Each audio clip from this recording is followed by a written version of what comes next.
ഹരേ കൃഷ്ണ. സർവത്ര ഗോവിന്ദനാമ സങ്കീർത്തനം. ഗോവിന്ദ ഗോവിന്ദ. കൃഷ്ണ ഗായത്രിയിലേക്ക് ഏവർക്കും സ്വാഗതം. ഇന്ന് നവരാത്രിയുടെ 8ാം ദിനമാണല്ലേ.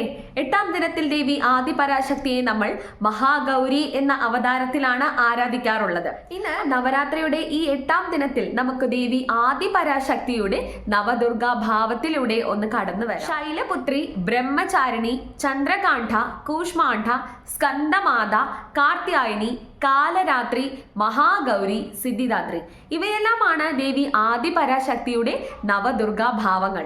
ഇനി നമുക്ക് ഇന്ന് ഈ 8ാം ദിനത്തിലെ ദേവി മഹാഗൗരിയെ കുറിച്ച് അറിയാം. മഹാഗൗരി എന്ന നാമത്തിന്റെ തന്നെ അർത്ഥം ശുദ്ധതയുള്ളത്, പ്രഭയേറിയത് എന്നൊക്കെയാണ്.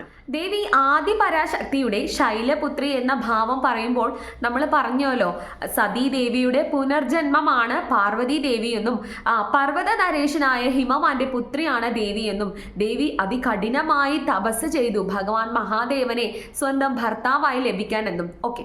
അപ്പോൾ ഇത്രയും തപസ്സിൽ ഏർപ്പെട്ട ദേവി ആദിപരാശക്തി, ദേവി പാർവതിയുടെ ആ ഒരു തപസ്സിന്റെ കാലഘട്ടം എന്ന് പറയുന്നത് വളരെ കഠിനകരമായിരുന്നു, കാഠിന്യമേറിയതായിരുന്നു.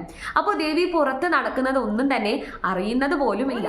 വെള്ളം പോലും കുടിക്കാതെ, ഒരു ഇല പോലും ഭക്ഷിക്കാതെ അതിഘോരമായി ദേവി തപസ് ചെയ്യുന്ന സമയത്ത് ദേവിയുടെ ശരീരത്തിൽ മുഴുവനും മണ്ണും പൊടിയും കൊണ്ട് നിറഞ്ഞിരിക്കുകയാണ്. മാത്രമല്ല അതിമനോഹരമായ ദേവിയുടെ കേശം തിരുമുടി ജടയായി മാറുകയാണ് ചെയ്യുന്നത്. അങ്ങനെ ഈ ഘോരമായ തപസ്സിന് ശേഷം ഭഗവാൻ ശിവശങ്കരൻ ദേവിയുടെ മുന്നിൽ പ്രത്യക്ഷനാവുകയാണ്. പ്രത്യക്ഷനാവുന്ന ഭഗവാൻ ദേവിയെ തന്റെ വാമഭാഗമായി സ്വീകരിക്കാമെന്ന് വാക്ക് നൽകുകയും ചെയ്യുന്നുണ്ട്. അപ്പോഴാണ് ഭഗവാൻ ദേവിയിലേക്ക് ശ്രദ്ധിക്കുന്ന സമയത്ത് കാണുന്നത് അതിസുന്ദരിയായ ദേവി ആദിപരാശക്തി. ആ ഒരു രൂപം, ദേവിയുടെ അപ്പോഴത്തെ രൂപം എന്ന് പറയുന്നത് വളരെയധികം കഠിനകരമായിട്ടുള്ള രൂപമായിരുന്നു. ദേവിയുടെ മുഖത്ത് മുഴുവൻ മണ്ണും ചിതലും കൊണ്ട് നിറഞ്ഞിരിക്കുകയാണ്. ആ കേശം മുഴുവൻ അഴുക്കും പൊടിയും കൊണ്ട് അങ്ങനെ വളരെ മോശമായ അവസ്ഥയിലാണ്. അത്ര മനോഹരമായ ആ ഒരു കേശം ജടയായി മാറിയിരിക്കുകയാണ്. അപ്പോൾ ഈ ഒരു ദയനീയ അവസ്ഥ കാണുന്ന ഭഗവാൻ മഹാദേവൻ തൻ്റെ ജട അഴിച്ചുവിട്ട് അതിൽ നിന്ന് ഗംഗാദേവിയെ പുറപ്പെടുവിപ്പിക്കുകയാണ്. അങ്ങനെ ഗംഗാജലം കൊണ്ടാണ് ദേവിയെ ശുദ്ധീകരിക്കപ്പെടുന്നത്. ഈ ഗംഗാജലം പാർവതി ദേവിയുടെ മേലെ വീഴുന്ന സമയത്ത് ദേവിയുടെ ആ പ്രഭ വീണ്ടും വീണ്ടും വീണ്ടെടുക്കാനായിട്ട് ദേവിക്ക് അത് സഹായിച്ചു. അങ്ങനെ ശുദ്ധീകരിച്ചവൾ ആണ് ആ ദേവിയുടെ ഗൗരി എന്ന നാമത്തിന് അർത്ഥം. അത്രയും അമൂല്യമായ തീർത്ഥമാണല്ലോ ഗംഗാതീർത്ഥം. ആ ഗംഗാതീർത്ഥം കൊണ്ട് ദേവി ആദിപരാശക്തിയെ ശുദ്ധീകരിക്കുകയാണ് ഭഗവാൻ മഹാദേവൻ.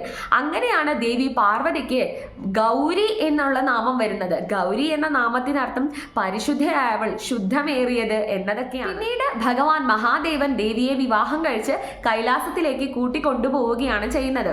അതുകൊണ്ട് തന്നെ നമ്മുടെ ഹൈന്ദവ വിശ്വാസം അനുസരിച്ചിട്ട് നമുക്കൊരു വിശ്വാസമുണ്ട്. അതായത് വിവാഹത്തിന് തടസ്സമുള്ള പെൺകുട്ടികൾ ദേവി ആദിപരാശക്തിയെ ഗൗരി മാതാവിന്റെ രൂപത്തിൽ ആരാധിക്കുകയാണ് എന്നുണ്ടെങ്കിൽ എളുപ്പം തന്നെ വിവാഹം നടക്കുകയും അല്ലെങ്കിൽ വിവാഹം നടക്കുന്നതിലുള്ള തടസ്സങ്ങൾ മാറിക്കിട്ടാനായിട്ട് ദേവി അവരെ അനുഗ്രഹിക്കും എന്നൊരു വിശ്വാസം ഇന്നും നിലനിൽക്കുന്നുണ്ട്. ദേവി ആദിപരാശക്തിയുടെ മഹാഗൗരി അവതാരത്തിന്റെ പിന്നിൽ മറ്റൊരു വിശ്വാസവും കൂടെ നിലനിൽക്കുന്നുണ്ട്. ദേവി ആദിപരാശക്തിയുടെ കാളരാത്രി എന്ന അവതാരം അതിഘോരമാണല്ലോ, അതിഭയാനകമാണല്ലോ. ദേവിയുടെ ശരീരമാകെ കറുത്ത നിറമായിരുന്നല്ലോ. അത് മാത്രമല്ല അതിഭയാനകമേറിയ ഒരു രൂപം കൂടിയാണ് ദേവിയുടെ. അപ്പോൾ ആ ഒരു അവതാരത്തിന് ശേഷം ദേവിയുടെ ആ സൗന്ദര്യം വേറൊരു രീതിയിലേക്കായി മാറിപ്പോയി. അതായത് ആരും കണ്ടാൽ ഭയന്നു പോകുന്ന രീതിയിലുള്ള സൗന്ദര്യമായിരുന്നു ദേവി ആദിപരാശക്തിയുടേത്. അത് മാത്രമല്ല ആ സൗന്ദര്യത്തിൽ ഭഗവാൻ ശിവശങ്കരൻ ദേവിയെ വളരെ വലിയ രീതിയിൽ തന്നെ കളിയാക്കി എന്നൊരു കഥയും നിലനിൽക്കുന്നുണ്ട്. അപ്പോൾ ദേവി ആദിപരാശക്തി ബ്രഹ്മദേവനെ തപസ് ചെയ്യുകയാണ്. എന്തിനാണെന്ന് വെച്ചാൽ ദേവിയുടെ പഴയ രൂപത്തിലേക്ക് മാറാനായിട്ട് ഭഗവാൻ ബ്രഹ്മദേവനെ തപസ് ചെയ്യുകയാണ്. അങ്ങനെ ദേവിയുടെ തപസ്സിൽ പ്രീതിപ്പെടുന്ന ബ്രഹ്മദേവൻ ദേവിക്ക് ഉപദേശിച്ചു കൊടുക്കുകയാണ് മാനസ സരോവരത്തിൽ പോയി സ്നാനം ചെയ്യാനായി. അങ്ങനെ ദേവി ബ്രഹ്മദേവന്റെ ഉപദേശപ്രകാരം മാനസ സരോവരത്തിൽ പോയി സ്നാനം ചെയ്യുകയാണ്. അങ്ങനെ ആ സ്നാനത്തിന് ശേഷം അതിസുന്ദരിയായ ദേവിയുടെ പഴയ രൂപം വീണ്ടെടുക്കുകയും ചെയ്തു. അപ്പോൾ ഈ രൂപം വീണ്ടെടുക്കുന്നുണ്ട്. അതിനോടൊപ്പം തന്നെ ദേവി സ്വയം ശുദ്ധീകരിക്കപ്പെട്ടവളായി, മാത്രമല്ല ദേവിയുടെ പ്രഭ ഇരട്ടിക്കുകയും ചെയ്തു.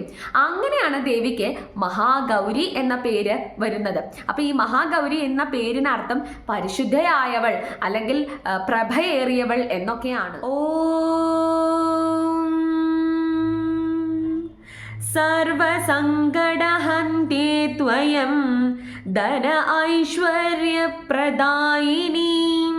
ജ്ഞാനദാ ചതുർവേദമയീ മഹാഗൗരി പ്രണമാമ്യഹം.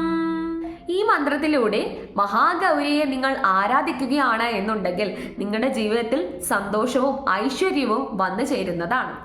ഏവർക്കും ദേവി മഹാഗൗരിയുടെ അനുഗ്രഹം പ്രാപ്തമാവട്ടെ എന്ന് ആശംസിക്കുന്നു. അതോടൊപ്പം നല്ലൊരു നവരാത്രിയും നേരുന്നു.